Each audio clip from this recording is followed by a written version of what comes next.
Live from the mist-enshrouded mountaintop fortress that is X and Y Communications headquarters, you're listening to the world-famous Mountaintop Podcast. And now, here's your host, Scott McKay. All right. Welcome again, gentlemen, to yet another episode of the world-famous Mountaintop Podcast. My name is Scott McKay, at Scott McKay on Twitter and Parler, Real Scott McKay on Instagram, Scott McKay on YouTube. You can find us on the web, as always, at mountaintoppodcast.com. And be sure to join the Facebook group of like-minded men such as yourself at the Mountaintop Summit on Facebook. All right, guys, we have a really good show today. This is a show that I've kind of always wanted to do and never got around to it, but with the recent passing of none other than the great Sean Connery, I decided, hey, you know what?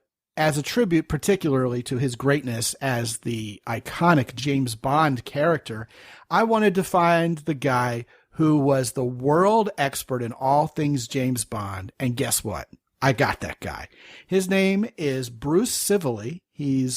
He's in the radio, television, and film world out in Los Angeles, and he's also the author, along with a guy named John Cork, of a book called James Bond, The Legacy. And I want to welcome him. Bruce Scivally, welcome to the show.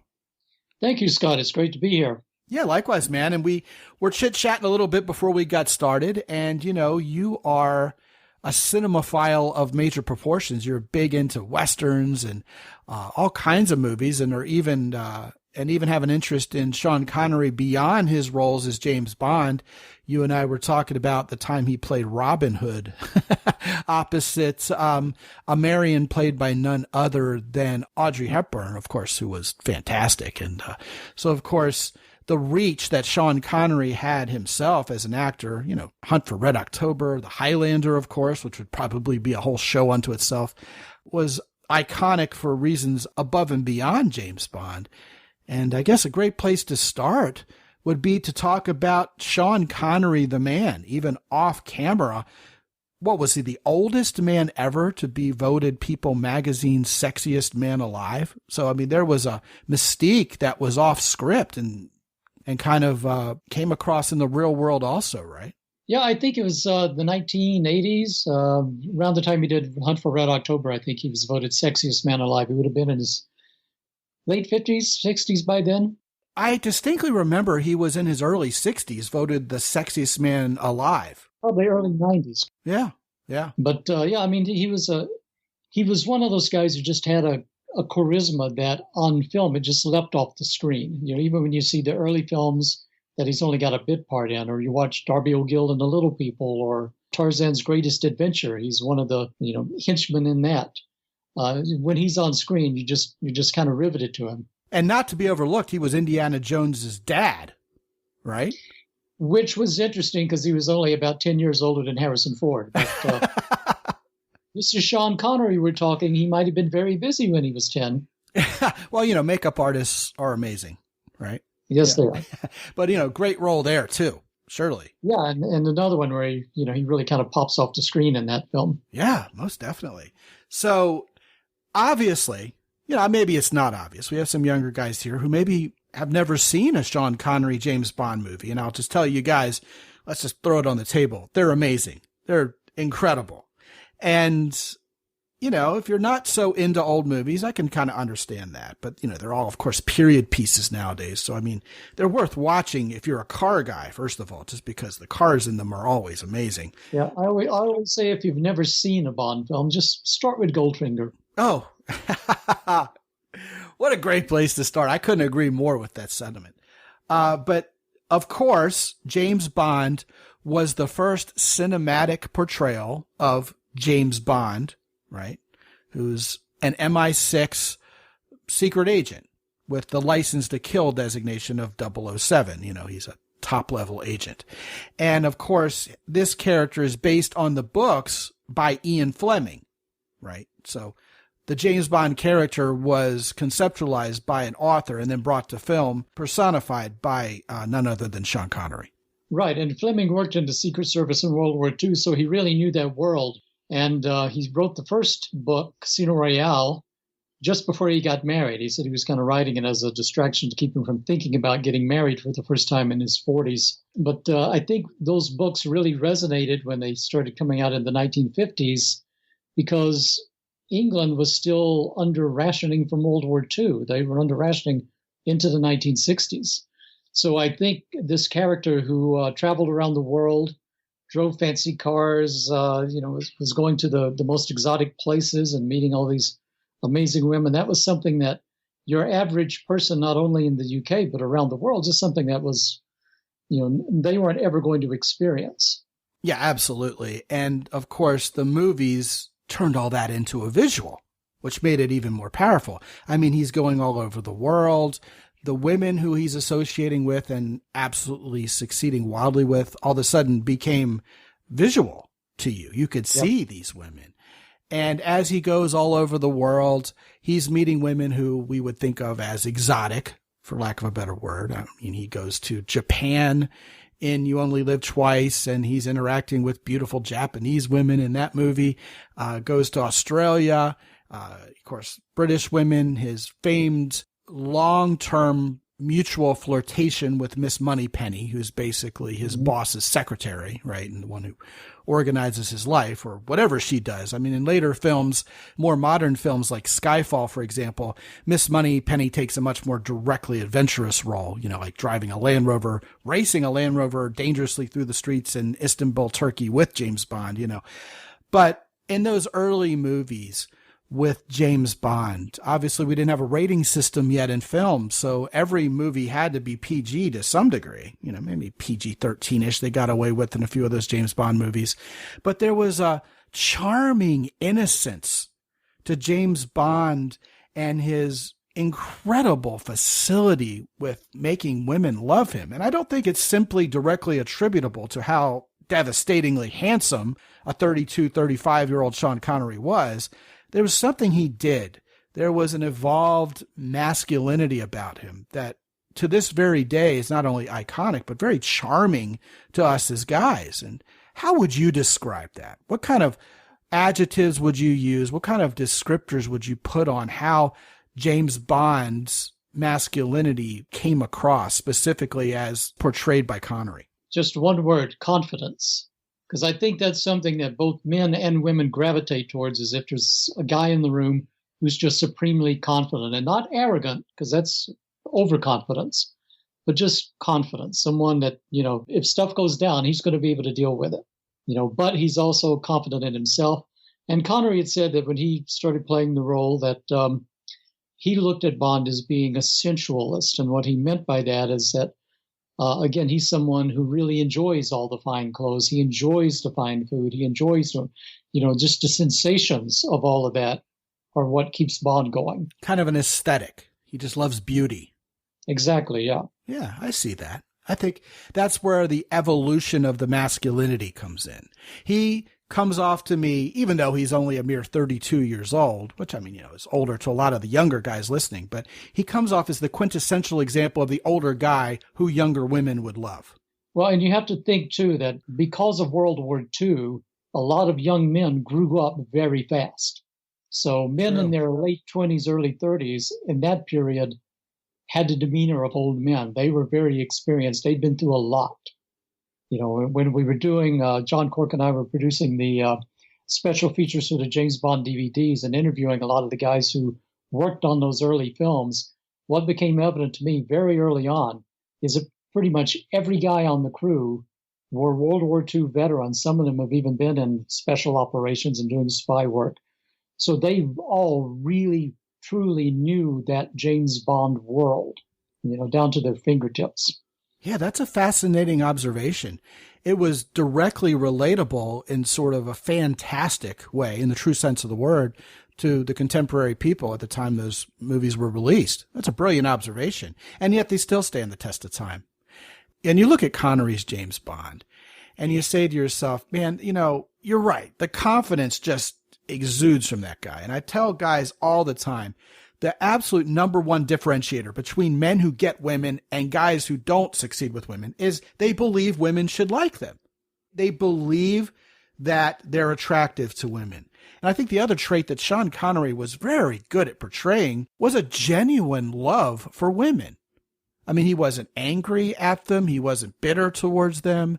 He was amenable to women coming in and out of his life, didn't judge them, didn't treat them poorly, always treated them with respect, even as he expected to be loved by them, which unfortunately is sort of a rare cocktail of traits in today's man, isn't it? Well, it is. And again, I think it goes back to that confidence, because if you're very confident in yourself, you don't really need anyone else. So if you're with someone else, it's because you choose to be and you enjoy their company. Now, would you describe Sean Connery's James Bond as an alpha man? Yes, I would, just because of all his abilities. I mean, he was a guy who could certainly hold his own in a fight. He was good with firearms. Seems like he could drive or fly anything he sat down in, probably pilot a submarine for that matter. You know, it's just anything mechanical he had a facility for. And I think that's another part of those films as well, is in a time before technology had just totally overrun our society, technology itself was very exotic, and Bond seemed very at home with it, even though he often ended up destroying the technology as he used it. But yeah, I mean, again, I think he was just as charismatic, confident. I don't think Sean Connery's James Bond ever felt out of place in any situation. Yeah, he was kind of like a jack of all trades and a master of all of them at the same time, which of course is pure fantasy. But boy, does it appeal to guys. I mean, it's just a man's man story, even though it's the diametric opposite in terms of texture to, say, a spaghetti Western with Clint Eastwood.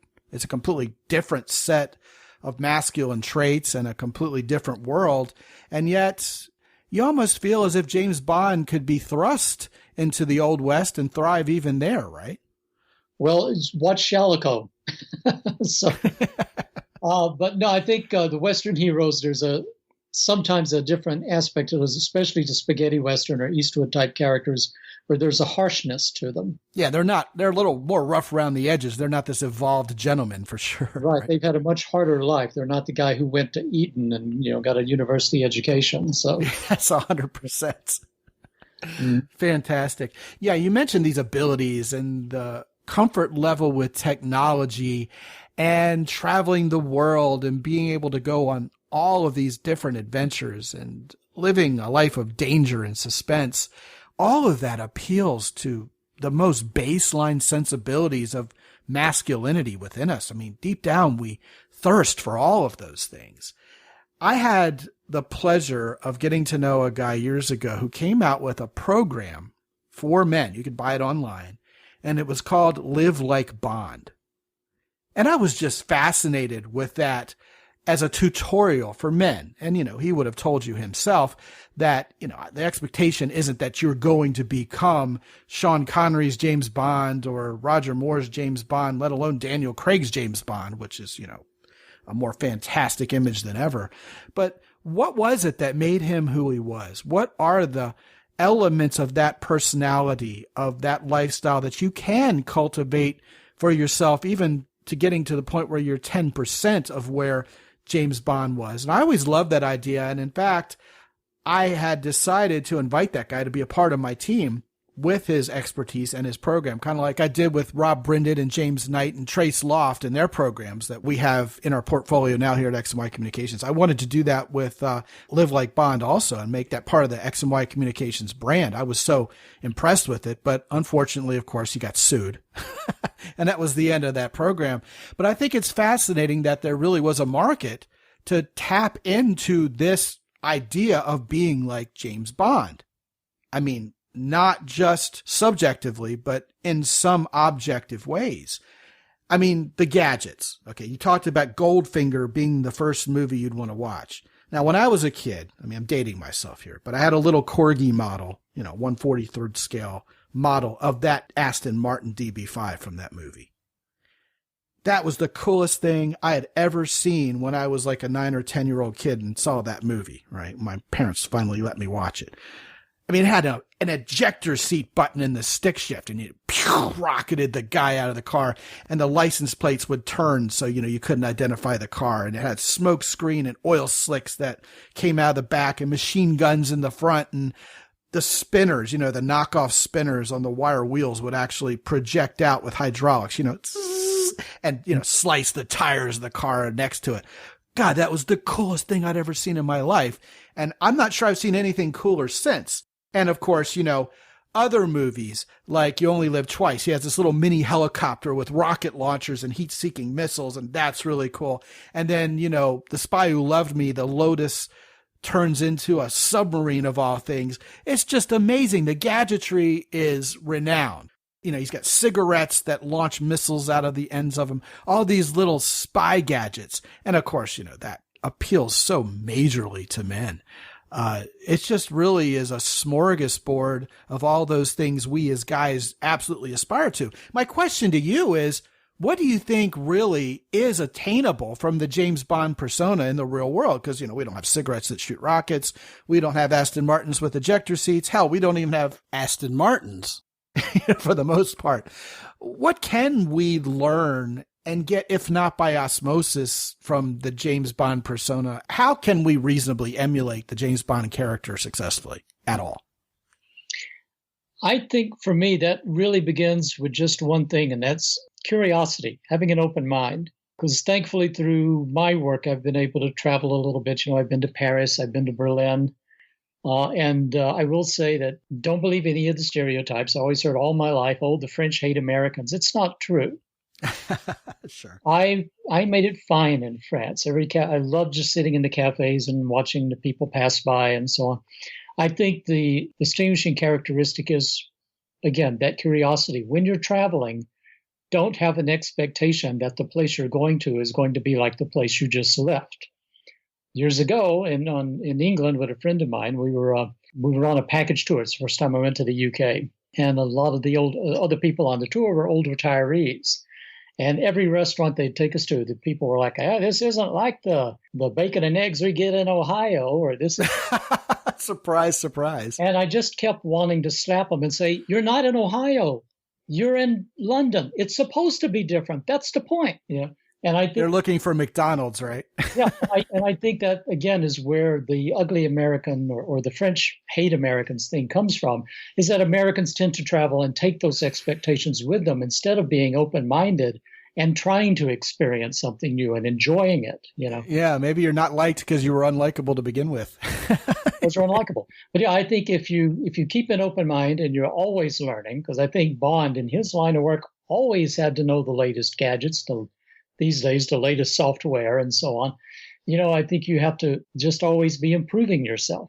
When you read the novels, yes, James Bond smokes like a chimney and drinks like a fish, but he also does a lot of sit-ups and push-ups and calisthenics, and he keeps himself in tip-top shape.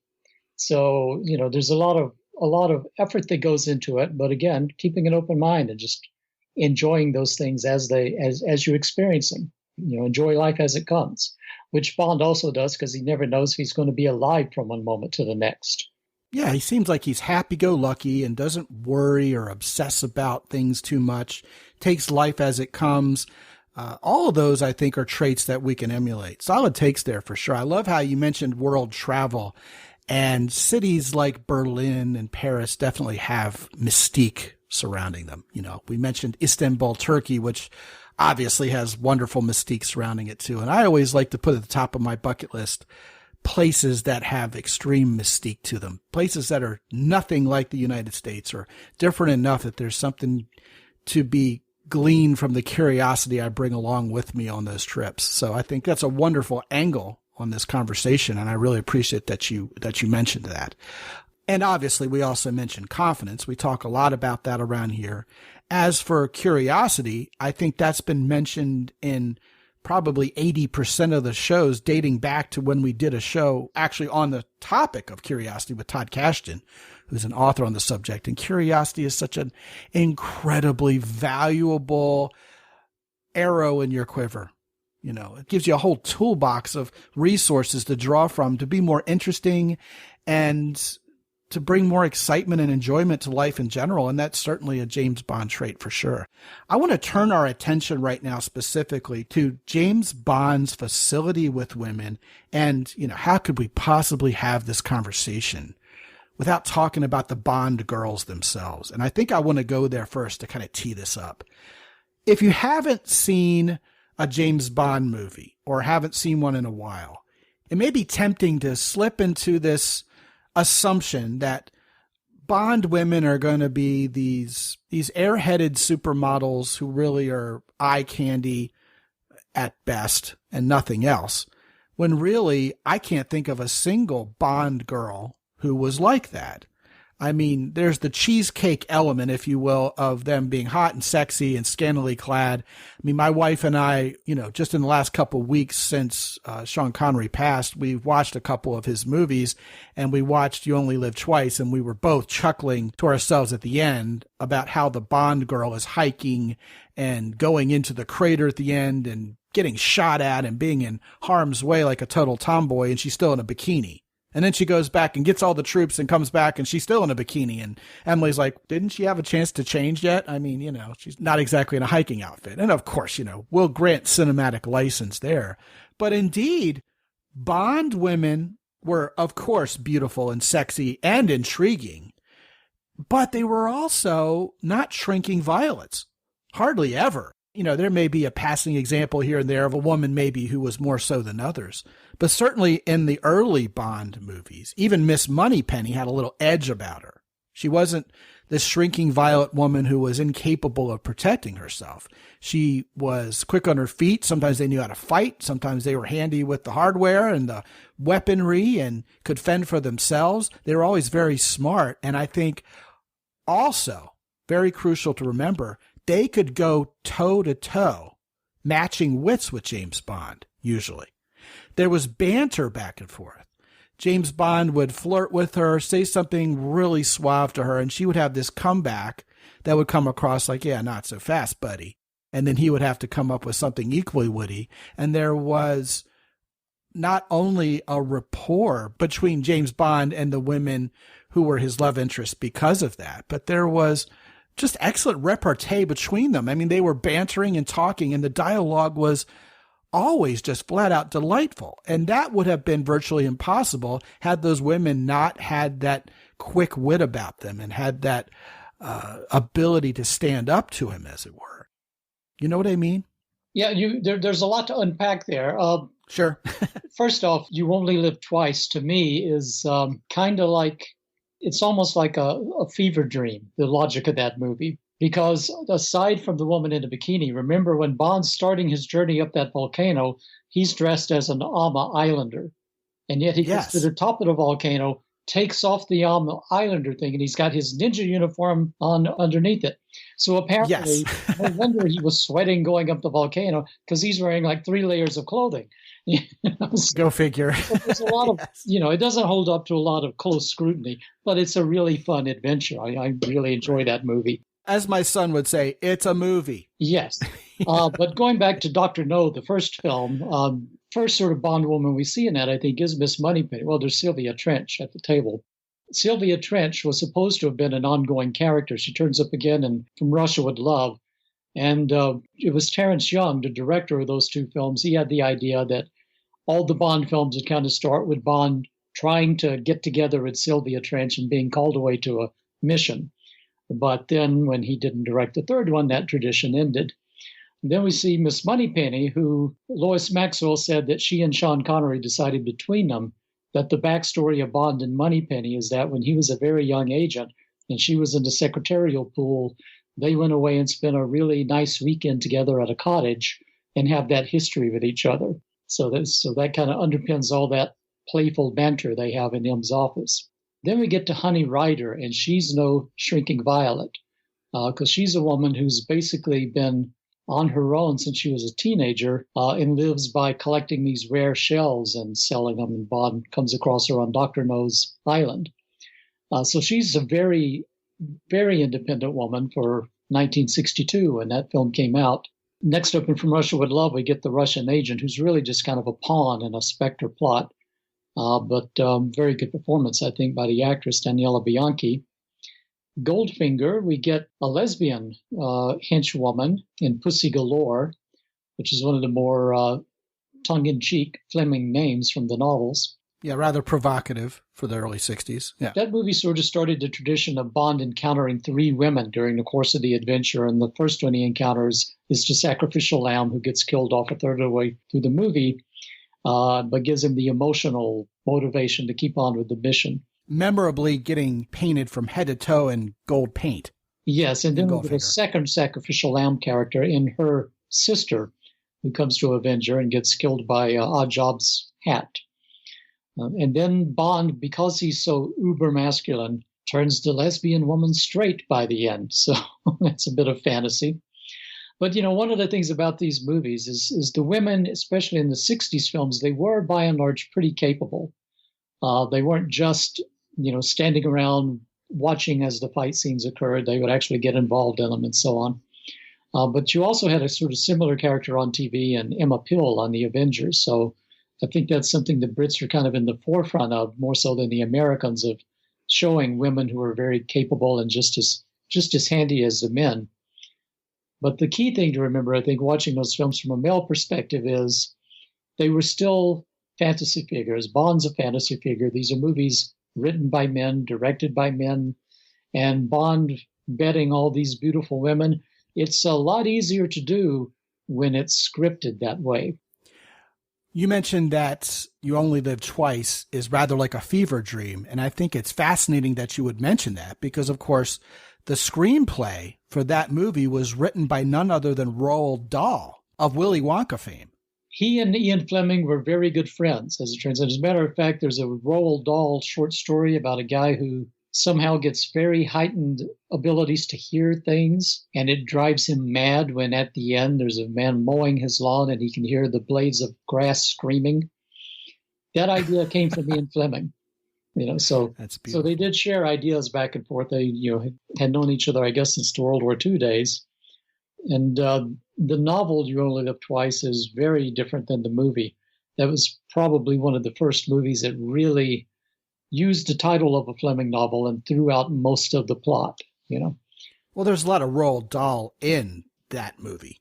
You can see it. It's rather transparent. Yes, there is. I read a treatise once where someone kind of compared it to Charlie and the Chocolate Factory and so on. And yeah, I mean, when you realize that there's that connection to be made, you start seeing evidence of it within that movie everywhere, which is, an aside here.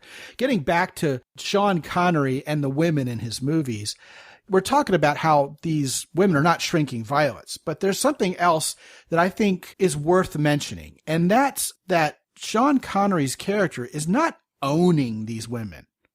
They're not melting at his feet. They're not just responding to every command and acting on every whim. I mean, sometimes the women in these movies save his ass, right? I mean, they save him from getting killed in the moment.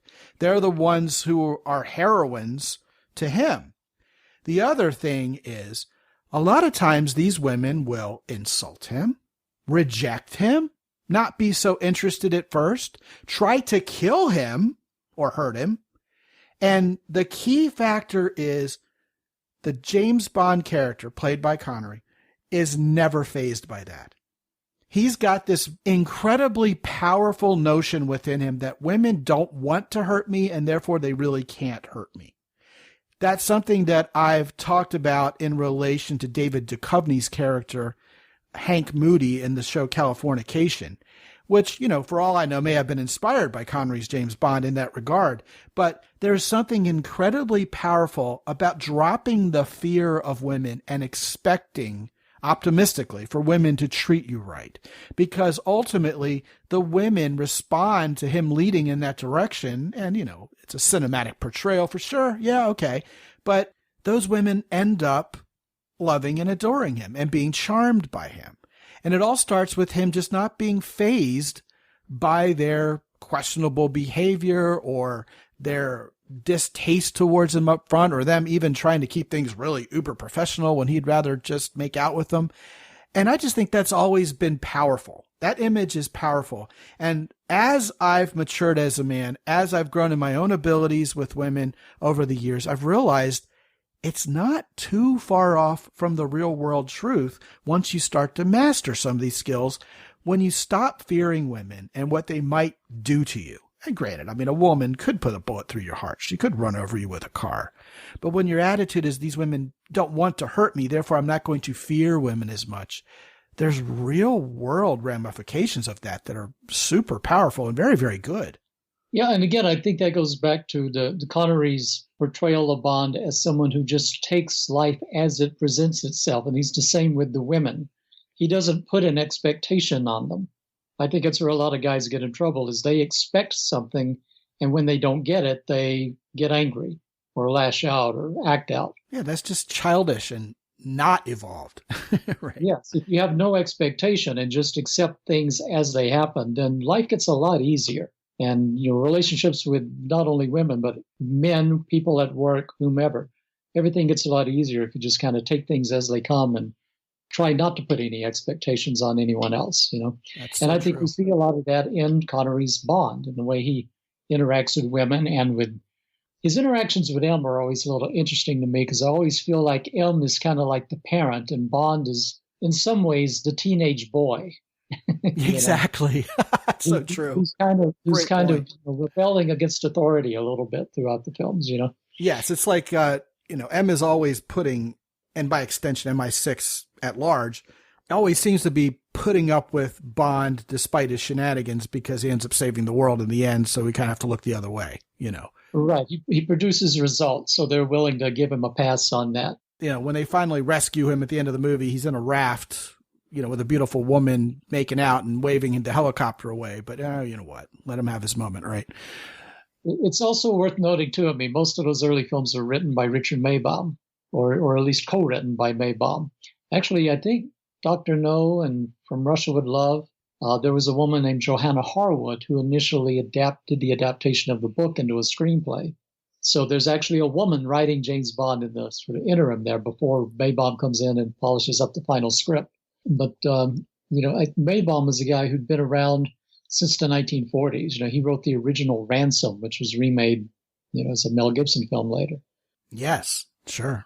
But he did the original version of that, which I think had Glenn Ford in the late 40s.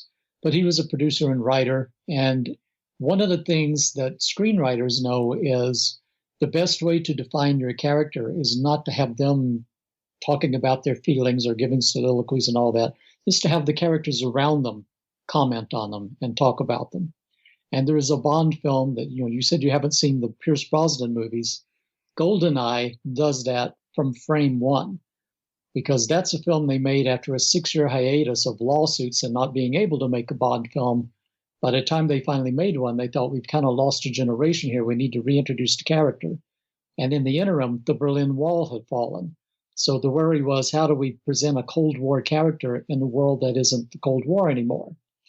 And Bruce Fierstein, the writer of that, or at least final script writer on it, his point of view was the world has changed, but James Bond hasn't.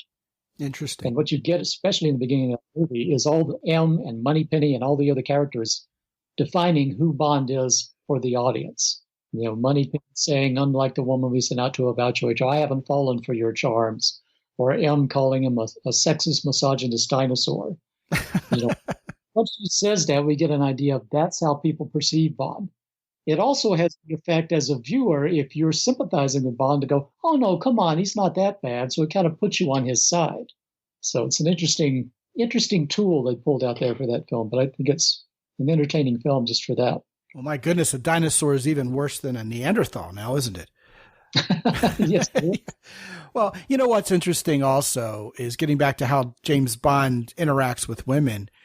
He's a fine example of a guy who wouldn't be written up in a Me Too post. He doesn't force himself on women. He's giving women the option to be with him or not perpetually, with the expectation that they will take that option and act on it. Not that he's going to pin her against the wall and rape her and do anything against her will, or he's not being pushy or not being presumptive. He's accepting that women have agency over their own sexuality. He's just, again, very confident. And in being happy-go-lucky, he's also what I call warm and light while he does it. So he's got this charming sense of humor, making women feel safe and comfortable with him and the possibility of making out with him. And it just quite literally works like a charm. Well, I think you could argue that the scene in the barn in Goldfinger is a near rape with Pussy Galore. But, they start off doing judo moves on each other and end up in a kiss. It's all foreplay. Yes, which by the end, she's not resisting him anymore. She's throwing her arms around him and kissing him. Right, exactly. Well, I would say, too, is as much as we like to think that the Bond women aren't all airheads, there are some. And I think particularly once you get into the films of the 70s, and the ones that stand out for me are Tiffany Case in Diamonds Are Forever, who starts off as a very capable diamond smuggler, but by the end of that movie, she's basically playing the airhead. So that character wasn't as fleshed out as well as it could have been, I think, on paper. Well, we're traipsing into the Roger Moore world at that point anyway. So it's the transition of the Bond films from the 60s into the 70s. Yeah. And Mary Goodnight and Man with the Golden Gun, too, is total airhead. So yeah, I think that's fair. Although both of those are fantastic movies.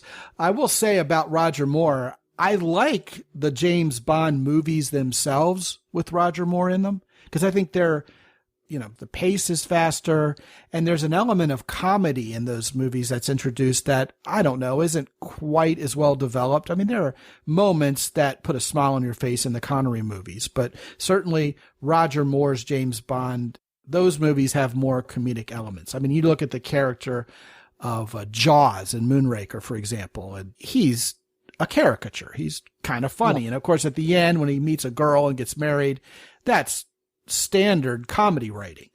And you don't see that so much in Sean Connery's movies. But of course, when you think of the iconic James Bond and the skills with women, Roger Moore was good, but he was no Sean Connery, even by his own admission, in later interviews. But yeah, I couldn't agree more. I mean, the whole pace, flow, texture, even the storyline of James Bond movies have changed so much over the years. It's hard to compare one James Bond to the next, at least directly. Well, and I'll tell you what Lois Maxwell said about doing Bond films with Roger Moore as opposed to doing James Bond films with Connery. And when asked what she thought the difference in their portrayals was, she said, Roger Moore is the kind of man you'd want to have as your husband, and Sean Connery's the man you'd want to have as your lover. Well, there you go. To kind of end up this conversation, I think we'd be remiss if we didn't talk about Bond villains, specifically Ernst Blofeld, played most memorably, in my estimation, by Christoph Waltz in the later movies, because Christoph Waltz is just fantastic in everything he's ever been in, including all of the Quentin Tarantino movies, of course, where he just shines. But if you go back to the Sean Connery era, and you look at, say, Donald Pleasance's Ernst Blofeld, and You Only Live Twice, where he finally shows his face, he's just not going to be attractive to women, and it. I mean, he's a weasel, and he's boring, and he's shifty, and he doesn't do what he says he's going to do. And here it is, okay? I want to throw this on the table. He's stroking a white Persian cat all the time, which is creepy to women. My wife, this is one of her soapboxes, Bruce, that men who love cats are just creepy. I mean, it's just something men shouldn't do. So this guy kind of personifies almost, really as a caricature, frankly, everything that's just unattractive and creepy and wrong to a woman, to the point where, famously later on, Dr. Evil is Mike Myers basically portraying Ernst Blofeld. And the Donald Pleasance Blofeld at that. Yeah, in particular, yeah. Yeah, and I would say, first off, your wife wouldn't like me then, because I love cats. But you know what? Secretly, I do too. I'm allergic to them too. That's largely not because I'm creepy, but because I'm lazy. Because if you got a dog, you got to take that thing outside 2 or 3 times a day. A cat, you just put down a litter box, and it's fine, man. You can just ignore it for days on end. But anyways, I digress. I find Donald Pleasance as Blofeld. I think he's as close as you can get to having a snake in a suit. Even the way a tan suit at that. Yeah, and even the way he says his dialogue is almost hissing, Yeah, awful. It's just the worst. So, and he was kind of a last-minute replacement in the role. They had a Czechoslovakian actor. It's hard to say. They had a different actor yeah, there you go. named Jan Werek. And I think after a few days of shooting with Jan Werek, and you can see him in some of the early publicity stills of the cast on the Volcano set and so on. But the director felt like after shooting at him for a few days that he looked too much like Santa Claus. You know? So they wanted to get someone who really looked evil. And at the last minute, pretty much everyone was booked up except Donald Pleasance. And Pleasance, he's a very fine actor. And, he had played the devil in Greatest Story Ever Told right before that. But he's also about 1.5 feet shorter than Sean Connery and, didn't have a kind of menacing presence, which is why they gave him that hideous scar down his face and all that, just to try to make him look more evil. But his dialogue delivery, I think, is wonderful. Before you see his face, just hearing his voice on screen has got a real, spine-tingling kind of quality to it. Well, I have to give a nod to the genius of that iconic image of this faceless bad guy stroking the white Persian cat gently while planning the destruction of quite literally the entire world. Was that an Ian Fleming element? Yes and no. Blofeld turned up, I believe, first in Thunderball, the novel, and then and it's still, I think, a little bit in dispute because that story was developed by Fleming along with Kevin McClory and Jack Whittingham, a screenwriter, when they were planning on making a James Bond movie in the late 1950s. And the movie project fell through. The script didn't get produced. Fleming decided to turn it into a book. The book got published. It didn't give any credit to McClory or Whittingham. They sued him. And that suit was settled right before Fleming died, right before Goldfinger came out, and basically gave the film rights to the story to McClory and Whittingham, along with them getting an acknowledgement in every publication of the book thereafter as having helped develop the story. But that also, it's a whole other story of getting into how we get Thunderball and Never Say Never Again, and Kevin McClory being a thorn in the producer's side, and so on. That's a whole other hour's worth of episodes. Yeah, no kidding. But no white Persian cat in the original novels, right? I don't think the cat was a part of the novels. Well, it's genius. I mean, it's become an iconic image. Yes, and Blofeld as a character, they called it the Blofeld trilogy because he came back in the novel on Her Majesty's Secret Service, which to me, of the films, that is the film along with From Russia with Love that are closest to the source material. Yeah. I wonder how many people nowadays watch Austin Powers not realizing where the origin of that Dr. Evil character really was, because it was so long ago. Tons of them, I'm sure.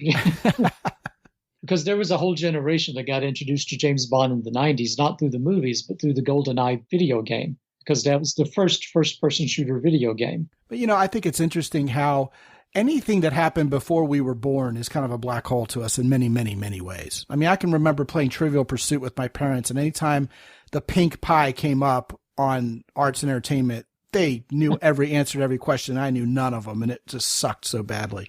I mean, I remember when I was in high school, and Hey, Mickey, You're So Fine by Toni Basil came out. Right. And we all thought she was some new star that just hit the scene. And years later, I watched Easy Rider and realized she's the girl in Easy Rider. It's like, wait a minute, this chick was in movies, 15 years before this. Who knew, right? Yeah, when I was teaching film classes and screenwriting and so on, once I started teaching, I learned very quickly that I had to only reference movies that had been made, preferably within the past 10 years, maybe 20. I mean, even referencing the first Star Wars at this point is a stretch because that movie came out in 1977, so that's almost 50 years ago. Crazy. Hard to imagine, But I would mention, Humphrey Bogart or John Wayne, and they just stare at me blankly because I have no clue who these people were. But anyways, getting back to Blofeld, I think Blofeld himself is an almost faceless character, particularly as we see him in You Only Live Twice. And that's kind of a trope of these kind of movies. It goes back to mythology and the Joseph Campbell kind of hero's journey thing where the villains are always kind of faceless because if they are kind of faceless, you can project any sort of image on them, Yeah, it can also kind of point to that spiritual, unknown, demonic element. Like you're exactly facing a larger power, not just a mere human, because you don't know what you're up against. And that mystery is always scary. Good point. With the Bond villains outside of Blofeld as well, like Largo and Thunderball. Hugo Drax is a good one. Yeah, and there's always sometimes a hint that there's something sexually deviant about them or sexually incompetent about them. They're not able to perform, and hence right. Exactly. And it's kind of, again, a trope of these kind of thriller movies that the villains always have some sort of some sort of feature that distinguishes them, whether it's a facial scar or a limp or a lisp or, something, foreign accent, Well, in terms of how they are and how they act, I mean, guys with a limp and a lisp can get women too. But I mean, on the larger scale, really, especially these older James Bond movies are fantastic object lessons for everyday guys on how to attract women and how to not attract women, for sure. Well, I'll tell you what, this has been a fantastic conversation. And Bruce, I want to point guys to your website, which they can reach by going to mountaintoppodcast.com/Bruce. We've never had a Bruce on this show before, BRUCE. There you'll find out all about him, and he's got just a wealth of knowledge in all things Hollywood and cinema and television. He's working on television projects even now, and he's in Los Angeles. And I will also put his book, James Bond, The Legacy, at the top of the queue on my Amazon influencer page, which you can reach, as always, at mountaintoppodcast.com/Amazon. Bruce Scivally, thank you so much for joining us today. And this has been a fantastic conversation and exceeded my expectations. Thank you so much for dropping your wisdom on us. It's been a pleasure. And I feel like we skimmed about the top 5% of this conversation. Oh, I know. After how many James Bond movies total? There have been 20, I think the next was 25. I believe it's been a lot. It's just been an iconic phenomenon in our Western culture. I was quoted in an article back when the book came out, and when Daniel Craig was cast, and I said that the producers are very smart in how, like Madonna, they keep reinventing Bond every few years. So Bond just is evergreen, Well, it just has lasting power. It's such a fantastic story. You mentioned the hero's journey. I think this is also kind of one of those iconic storylines that just lives deeply embedded within us. Fleming always said it was King George versus the dragon. Always. Fantastic stuff. Fantastic stuff. So go ahead and learn more about Bruce by going to mountaintoppodcast.com/Bruce. And guys, if you haven't visited mountaintoppodcast.com in a while, here are a couple things you may not know. You can get in on my free daily newsletter where I'm going to give you actionable advice on how to get better with women on a daily basis. You can also get a free copy of my book on how to deal with breakups. That's when you have a woman in your life and you kind of want to cut things off and you don't know how. There are 4 kinds of situations that could theoretically come up, and I cover all of them for you. That's a great little book to have in your toolbox for someday when you're going to need it. And get on my schedule and talk to me for free for 25 minutes about where you are right now and where you want to be, not only in your career, not only with the kind of adventures you want to have in your life, but also to get better women in your life.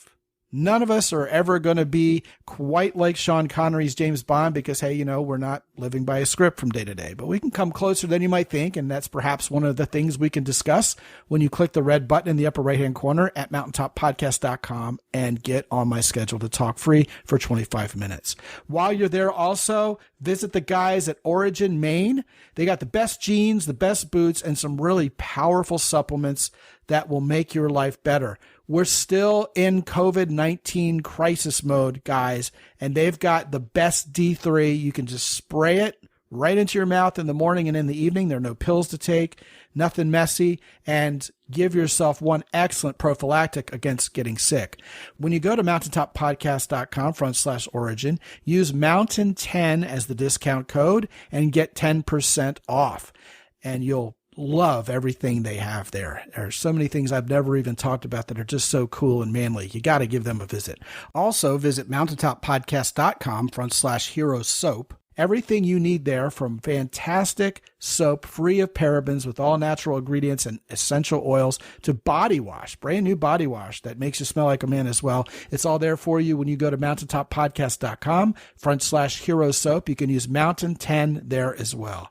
And until I talk to you guys again real soon on the next episode, this is Scott McKay from X&Y Communications in San Antonio, Texas. Be good out there.